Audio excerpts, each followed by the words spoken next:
Bom dia, estamos iniciando mais um episódio do Podlínguas. Meu nome é Fábio, eu estou aqui com o Thiago, que tem um trabalho bem interessante e relaciona a tecnologia com a ecologia. Eu gostaria de saber mais sobre essa relação, se você puder nos contar. Claro, Fábio. Bom dia, tudo bem? Fábio, então, ecologia e tecnologia, né? Realmente eu acredito que a gente está relacionado nesses dois assuntos, mas para eu poder te contar isso, eu tenho que explicar mais ou menos um pouquinho da história dessas duas empresas, né, que fazem esse trabalho, para você entender como é que a gente chegou até aqui. Basicamente, voltando lá nos anos 2000, o meu pai ele tinha uma loja de informática em Cuiabá. Era uma loja de informática como qualquer outra, que vendia equipamentos novos, enfim, você ia lá e comprava um computador, né?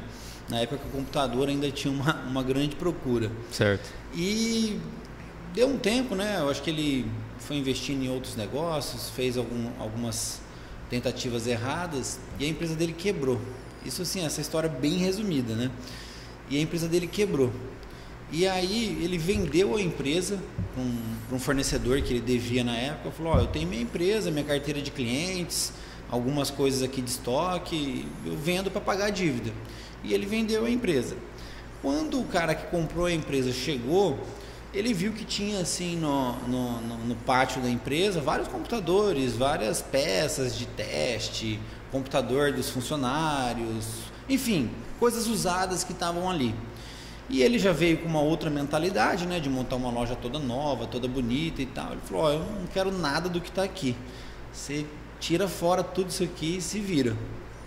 E foi assim que começou a Usadão Informática, né? Ele fez um cato ali de tudo que estava ali sobrando na empresa quando ela foi vendida e abriu uma salinha assim, tinha uma espécie de um andar de baixo, né? Não é um sótão, é um andar subterrâneo, né? E aí ele abriu uma salinha ali, falou, deixa eu vender minhas peças aqui que eu vou tentar fazer algum negócio e tentar levantar um dinheiro, né? E aí ele juntou essas peças, como ele tinha muitos contatos na área de informática, começou a vender, começou a negociar, e era uma época justamente de crise, ali aquela crise dos anos 98, 99, 2000, assim, foi um período difícil. Eu lembro que foi até aquela época de racionamento de energia, enfim, foi uma fase difícil que a gente viveu aqui no Brasil. Então, o que acontece? Quando existe uma situação de crise, o mercado de usados tende a crescer, né? Porque as pessoas vão procurar solução mais barata. Ao invés dela ir lá e comprar um computador novo, ela vai trocar uma peça que estragou do computador dela e vai continuar usando o mesmo, né? Então a ideia é essa.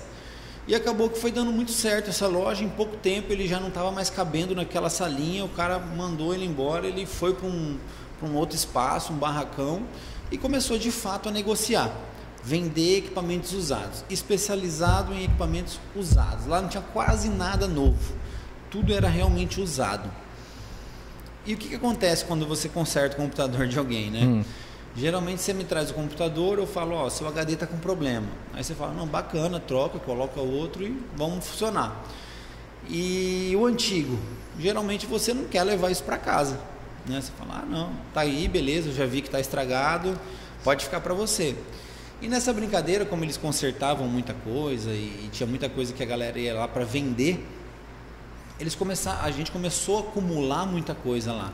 Coisas estragadas, coisa que não tinha mais saída, que estava muito velho, que as pessoas iam trocando, né? E não queriam levar para casa. E aí foi onde a gente começou a perceber essa oportunidade de mercado da reciclagem, né? Que é onde entra a parte ecológica. Porque quando a gente tentou descartar o nosso material, nós não achamos ninguém que fazia isso em Cuiabá, né? A gente na época buscou, tentou e não tinha ninguém. Nós conseguimos até na época vender assim a preço de banana para um pessoal de Goiânia, alguma coisa assim, sabe? Para poder livrar do material. Mas quando a gente passou por isso, falamos, eu acho que aí está uma oportunidade de mercado, né? Se ninguém está fazendo aqui em Cuiabá, a gente pode começar. Foi aí que em 2012, né, então a Usadão já tinha lá seus 10 anos de mercado na área de revenda. Em 2012 a gente abriu a Ecodescarte Reciclagem de Eletrônicos, que é uma empresa especializada na gestão de resíduos eletrônicos, especificamente, entendeu? Ela nasceu com este propósito, para atender empresas, para atender a comunidade. Então a gente, logo que abriu, correu atrás de toda a documentação que precisava, de licença ambiental, IBAMA, tudo que a gente precisava para fazer isso de forma oficial, né? Porque até então, quem de certa forma faz esse trabalho são os sucatões, né? Esse pessoal que está aí nos bairros, sucatões que tem assim nos bairros, geralmente nos bairros mais humildes, né? Sempre tem gente que trabalha com isso. E são itens no gerais, né? Não é eletrônico no específico. Não é só eletrônico. E existe a dificuldade ainda por cima de que eles geralmente estão trabalhando de maneira informal, né? Então eles não têm essa preocupação muito com documentação, com licença, com esse tipo de coisa. E com todo respeito, muito menos às vezes com reciclagem também, né? Exatamente. Então, mas a gente sabe que isso existe e de certa forma eles estão na cadeia, né? Então a nossa empresa veio exatamente, esse eu acho que é o nosso diferencial do que já existia aqui, que foi a gente entrar com uma visão mais profissional, com documentação, com tudo que fosse necessário, com o processo dentro da empresa seguindo a risca, você está entendendo? Por exemplo, a gente todos os meses envia uma parte do nosso material para aterro sanitário, ou seja, eu pago para descartar um material que não me serve, você está entendendo? Então a gente recicla o máximo possível de coisas, mas uma boa parte eu tenho que pagar. Então eu tenho que assumir esse compromisso, né, de assumir o custo daquilo que não serve mais. Então assim, a gente veio exatamente com esse propósito, de atender empresas, grandes empresas, órgãos públicos, todo mundo que precisasse de alguém que tivesse a sério, que tivesse documentação e que fizesse o processo correto, ainda que isso custasse dinheiro para você poder se desfazer daquilo, né? Então hoje a gente tem essas duas, resumindo a história, né, da ecologia e da tecnologia. Hoje a gente tem essas duas empresas que permitem com que a comunidade aqui nossa de Cuiabá e Várzea Grande, eu já diria que hoje até interior, né, descarte de forma correta seus eletrônicos. O que é eletrônico, Thiago? Tudo que liga na tomada a gente recebe, basicamente. Então todo o Mato Grosso consegue descartar corretamente.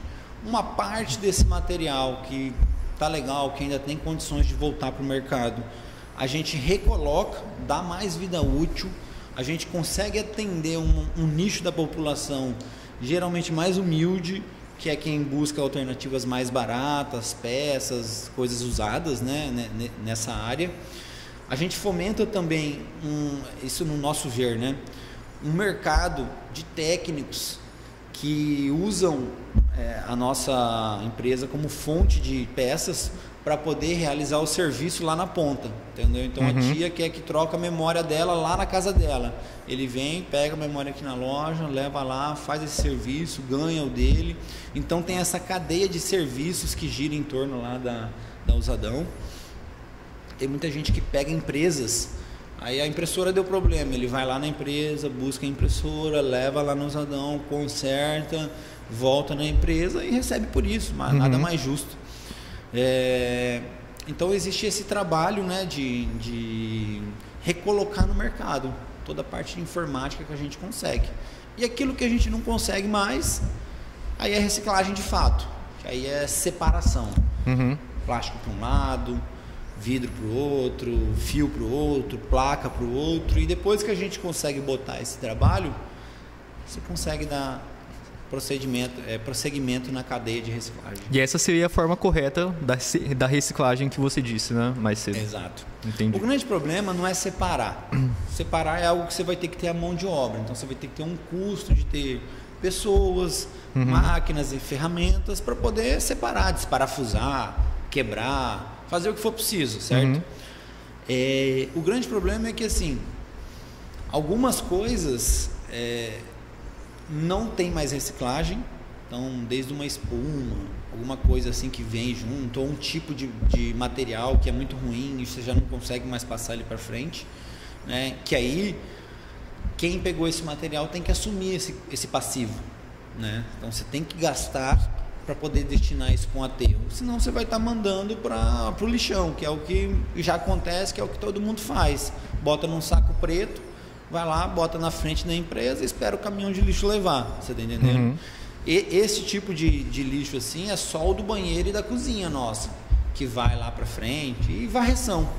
Você entendeu? Agora, do que a gente recebe que não tem valor, a gente gasta. Você está entendendo? Então esse é o grande problema. O plástico, para você ter uma ideia, até antes de 2022 a gente não tinha solução para o plástico, que é esse plástico duro dos eletrônicos aqui, ó. Isso aqui em volta, até esse tipo de plástico aqui de cadeira, enfim. Certo. Toda carcaça de eletrônica hoje praticamente é plástico.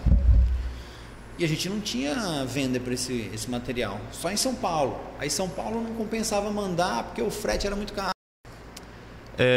E por ser uma empresa familiar também, né? Eu gostaria de saber qual a visão de vocês referente a toda essa importância que é a ecologia, né? E como vocês, seu pai, né? Seu irmão, que é seu sócio também, né? Como vocês acabam vendo isso? Porque é muito importante, né?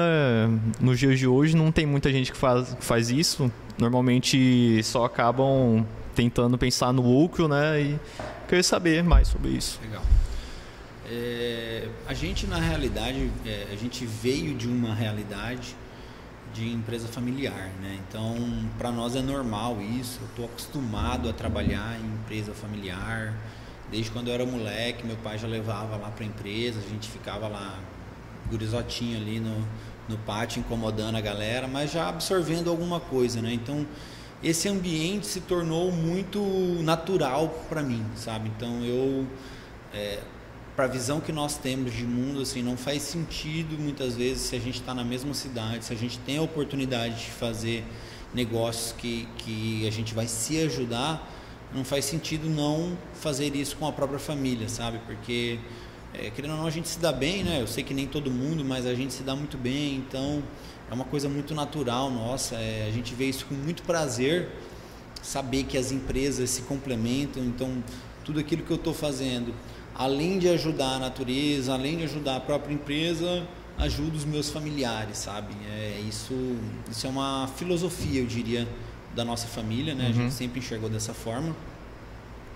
E contrapartida, o estilo de negócio que a gente escolheu, eu vejo ele assim como muito importante em dois aspectos, né?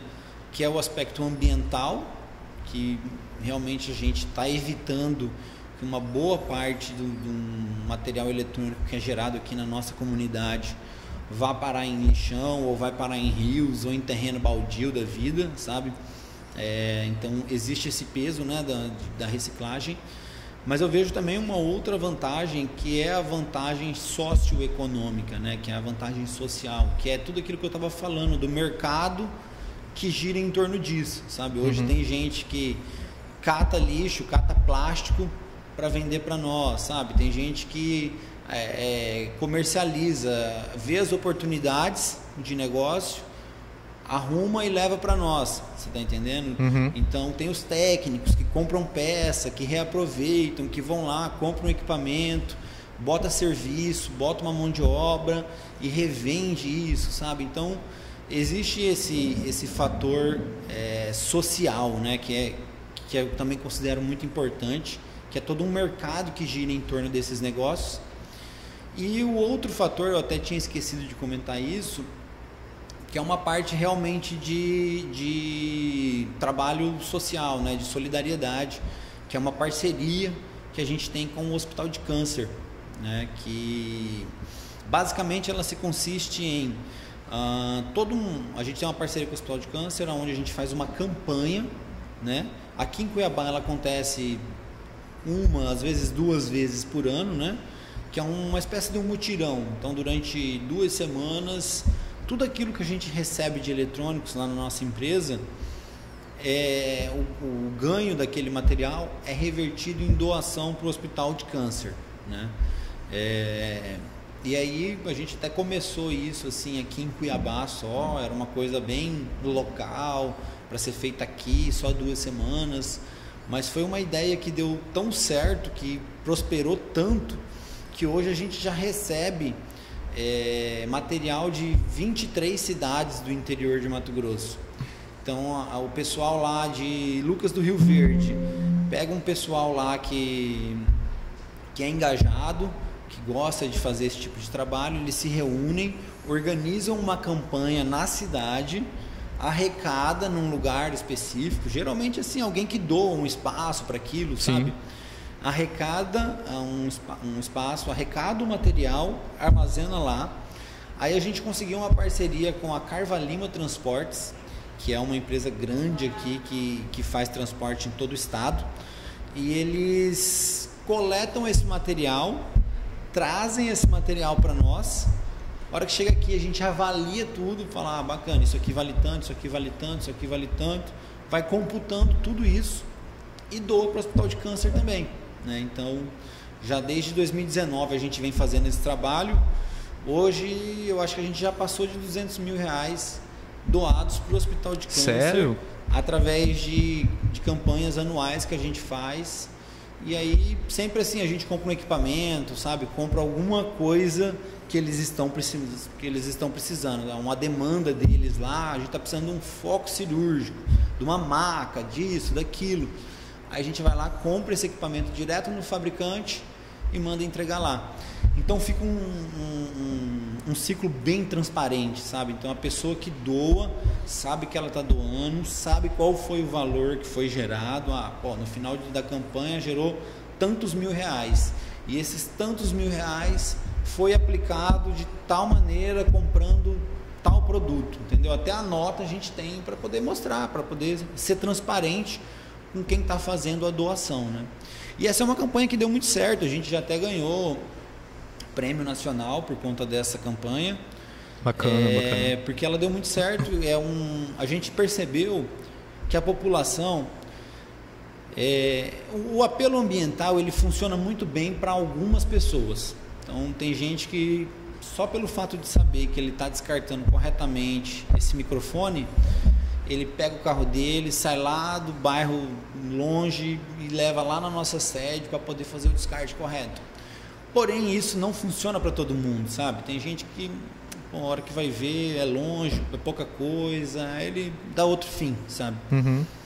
Só que quando a gente vinculou, além do apelo ambiental, o apelo social, que é esse da parceria com o Hospital de Câncer, ou seja, além de eu me desfazer do meu lixo eletrônico, o valor que ele tem ainda vai ajudar uma instituição que eu diria que todo mundo se sensibiliza, né? Não tem por que não fazer, né? Exato, sabe? Então, aí a gente teve uma adesão muito grande ao nosso projeto, à nossa ideia, a partir do momento que a gente vinculou isso ao social. Isso foi até, eu chamo de uma virada de chave na empresa, sabe? Porque a gente conseguiu ter uma abrangência maior, aí teve rede de televisão que foi lá fazer reportagem, e assim, consequentemente, a gente vai ganhando visibilidade e abrangência, né?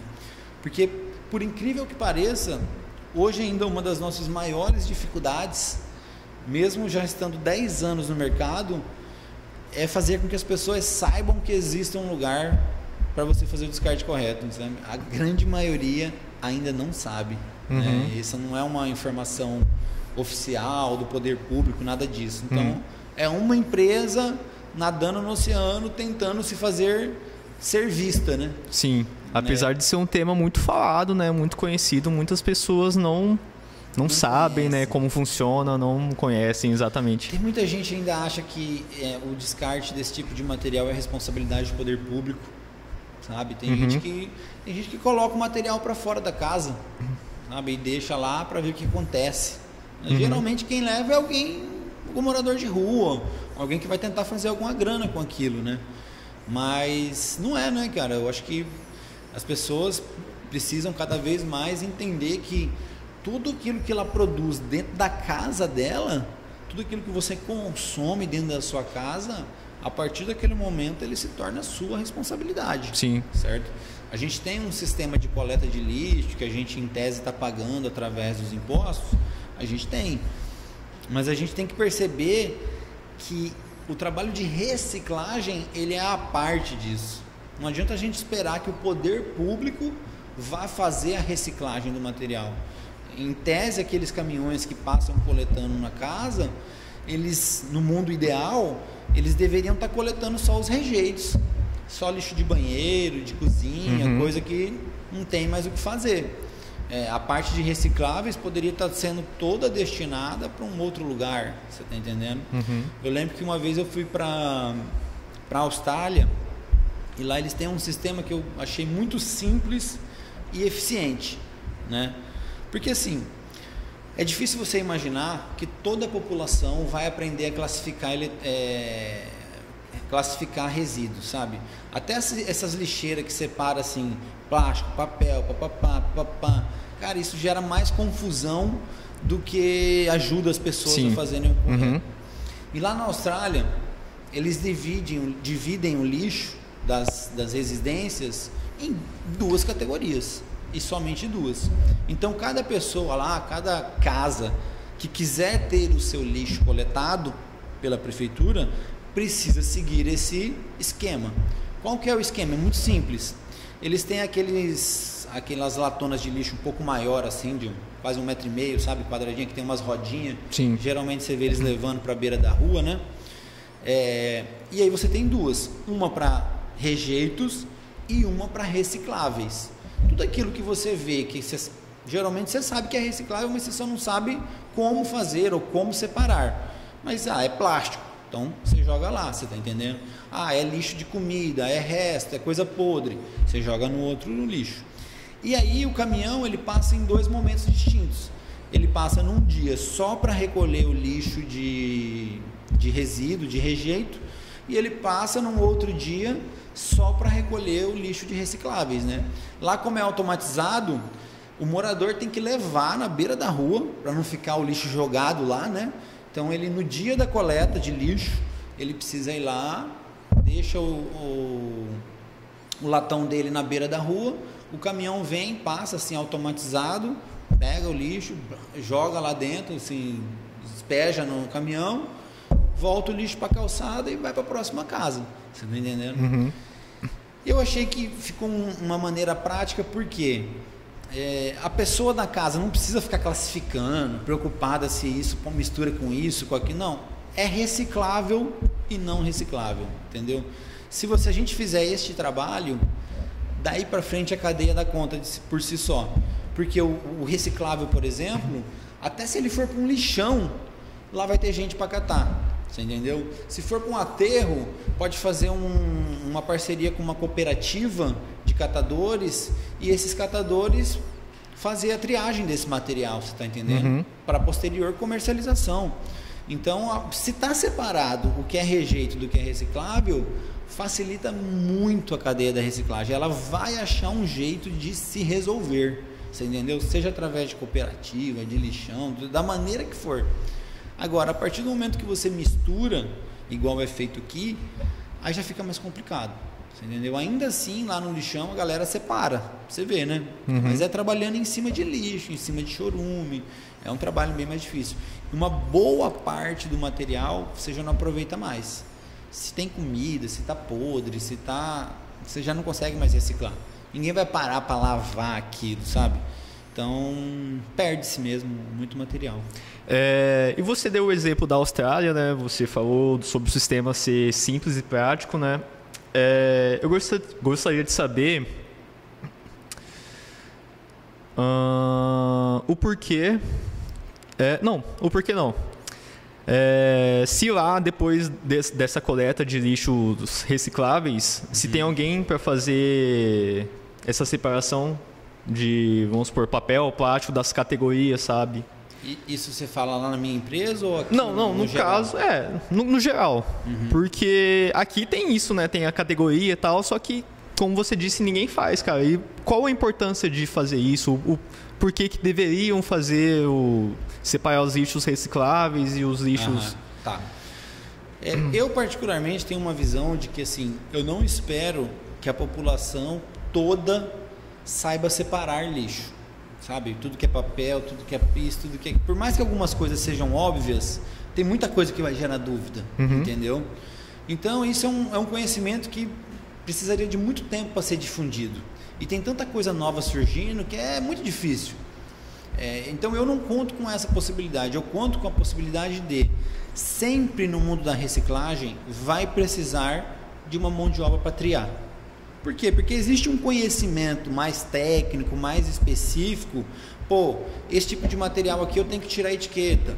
Esse material aqui dessa cor eu tiro a tampinha. Esse aqui eu faço isso. Que isso nunca vai conseguir ser passado para a população como um todo. Entendeu? Então sempre na reciclagem vai ter que ter as pessoas que vão fazer a triagem, que vão pegar um material meio bagunçadão mesmo, misturadão e ó, isso aqui para cá, isso aqui para lá, isso aqui para cá, isso aqui para lá, e com conhecimento técnico já aplicado naquilo, que ele já vai facilitando, você entendeu? Então, eu só consigo ver uma maneira de fazer a reciclagem hoje considerando essa mão de obra. Como é que é hoje isso no lixão? Cai tudo misturado, certo? Algumas sacolas, se você chegar na sua casa e separar numa sacola os recicláveis, ajuda, porque essa sacola, ela tem a chance dela não rasgar e tudo mais, e aí o cara lá no lixão, a hora que pegar, ele vai falar, pô, tem uma sacola aqui só de recicláveis, maravilha. Entendi. Salvei, você tá entendendo? Mas se ela rasgar, se misturar com comida, aí já era, você entendeu? Aí vai perder. E você sempre vai ter essas pessoas trabalhando de forma inóspita, eu diria, você está entendendo? Totalmente irregular, literalmente no lixo e sem EPI, sem quase nada. É a maneira mais rústica de trabalhar, eu diria, entendeu?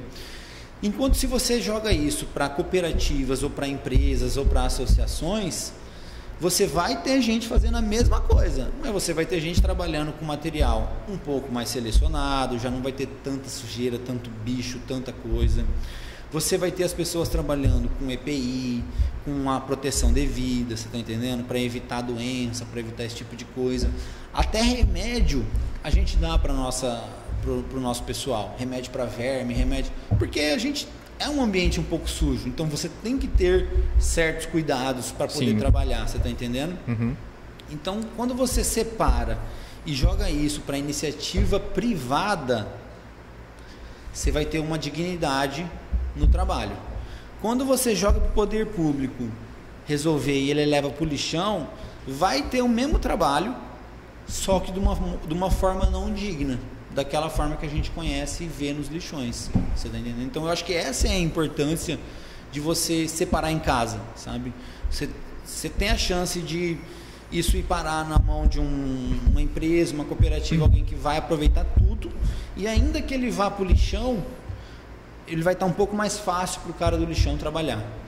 Você entendeu? Sim, se ele tiver num saco, eu não sei se você conhece a reciclagem, geralmente o lixo que é lixo vai no saco preto e o lixo que é reciclável no saco azul.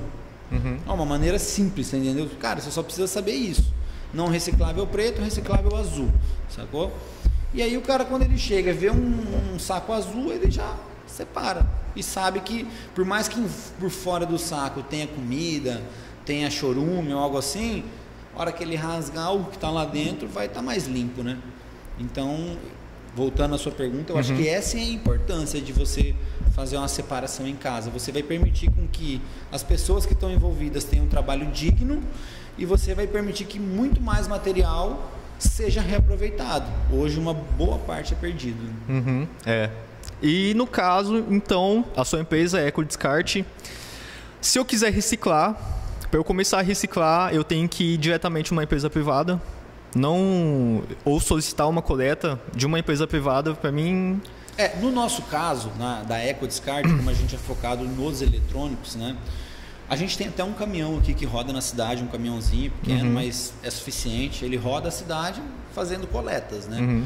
O que a gente Ele consegue atender a demanda? Então, o que a gente não consegue é atender todas as casas, saca? Tipo, às vezes você tem lá um ventilador para descartar. Não compensa a viagem, a pessoa, a gasolina, o diesel, na verdade, né? Tudo que a gente tem, todos os custos, para ir buscar um ventilador. Então, a nossa coleta hoje, ela está muito atrelada ao volume. Então, independe de ser casa, de ser empresa, você tem eletrônicos em grande volume, um volume um pouco maior, a gente consegue fazer uma coleta e ir até aí. Se você não tem isso em grande volume, a solução que a gente dá é de trazer até a nossa empresa ou algum ponto de coleta, né? Que aí esse material de alguma forma vai acabar chegando para a gente, ou se for lá na empresa já chega diretamente para a gente vai dar o descarte correto. Mas eu não teria hoje condições de atender as casas, as residências com pouco material, sabe? É muita gente, é muito bairro, é muita demanda, sabe? Então a gente acaba focando mais em empresas, em órgãos nem tanto, que hoje é muito burocrático para poder se desfazer desse material, né? Então na grande maioria são empresas mesmo, iniciativa privada. Essa, na verdade, Fábio, foi uma escolha nossa de mercado, né? Quando a gente começou a Ecodescarte, foi bem na época que começou a Política Nacional de Resíduos Sólidos, lá em 2010. Eu abri em 2012. Então, em 2012, cara, a gente estava numa super expectativa, falou, nossa, vai dar certo, vai vir a lei agora, vai obrigar todo mundo a fazer o descarte, nós vamos bombar, porque vai estar aqui. E nós estamos até hoje com essa Política Nacional de Resíduos Sólidos capengando. Ela entrou em vigor, mas muita coisa eles não conseguem colocar em prática. Você Sim, tá entendendo? Na teoria é uma coisa... Se eu fosse depender dessa lei, cara, eu estaria ferrado. Então lá atrás a gente percebeu que assim é muito complicado você depender do poder público, né? Então a gente fez uma escolha de mercado mesmo, de falar, olha, nosso foco não é em órgão, nosso foco, apesar de ter um grande volume de material nesses lugares, né? O nosso foco não vai ser nada público. A gente focou totalmente a nossa empresa em atender a iniciativa privada, né? Claro que se tivesse um órgão público querendo fazer um descarte, eu vou atender, obviamente, mas eu não foquei a minha empresa nisso. Você está entendendo? Exatamente porque eu entendia que a iniciativa privada ela é mais segura, né? Assim, não depende tanto de política. Então, se você presta um bom serviço, se você faz a coisa certa, dificilmente aquela empresa vai largar o seu serviço. Você está entendendo? Porque Sim. Você atende a demanda dela. E a gente sabe que no poder público, nos órgãos, não é assim. Existe muita politicagem, existe uma série de coisas que influenciam, né? Então, às vezes, você pode estar fazendo tudo certo, atendendo perfeitamente, e de repente você perde aquele cliente, você perde aquela oportunidade, né? Então, a gente fez essa escolha, que anos depois se revelou a escolha certa, assim, graças a Deus a gente fez essa escolha, porque vieram leis depois, leis que foram pleiteadas por cooperativas, pelas associações, que proibiram os órgãos públicos de destinar resíduo eletrônico com empresas. Então hoje os órgãos públicos eles são obrigados a fazer destinação deles com cooperativas, com associações, com esse tipo de entidade. Você está entendendo? Então, hoje eu acabo recebendo indiretamente, porque eu compro das cooperativas esse material, né? Mas eu não recebo mais dos órgãos públicos, né? Por conta dessa lei estadual que impôs essa situação aqui no Mato Grosso, né? Então, imagina se eu dependesse, estaria ferrado. Sim. Então, graças a Deus, a gente focou na iniciativa privada e estamos firme lá. Então, qualquer pessoa ou empresa pode ligar para nós, mostrar o que tem para coletar. Se for um material que vale a coleta, a gente vai fazer isso gratuitamente. Se a gente vê que é pouca coisa, que é pouco material, a gente vai sugerir, né, educadamente, que a pessoa traga até a nossa empresa para poder fazer o descarte correto. E na onde que localiza a sua empresa, Thiago? Como que eu posso achar ela? Bom, hoje a gente está ali na rua Miranda Reis, é uma rua até popular aqui em Cuiabá, curtinha, mas é popular. A rua Miranda Reis, número 151, ali no bairro Poção. É uma região bem centralizada, bem próxima ao antigo pronto-socorro de Cuiabá, né? Agora já mudou, mas é bem próximo ali do antigo pronto-socorro de Cuiabá. A gente tem também as redes sociais, se alguém quiser, através de lá, achar nosso endereço. No Facebook, no Instagram, Ecodescarte. Tem lá todas as informações, tudo pra gente. Certo. Bom, Thiago, obrigado. Beleza, valeu pelo papo, hein? Foi bom te receber aqui. Obrigado você, cara. Para mim foi um prazer estar podendo falar sobre o nosso negócio e levar essa ideia aí para o maior número de pessoas possível. Com certeza, com certeza. Fechou? Fechou. Obrigadão. Fechou? Prestou.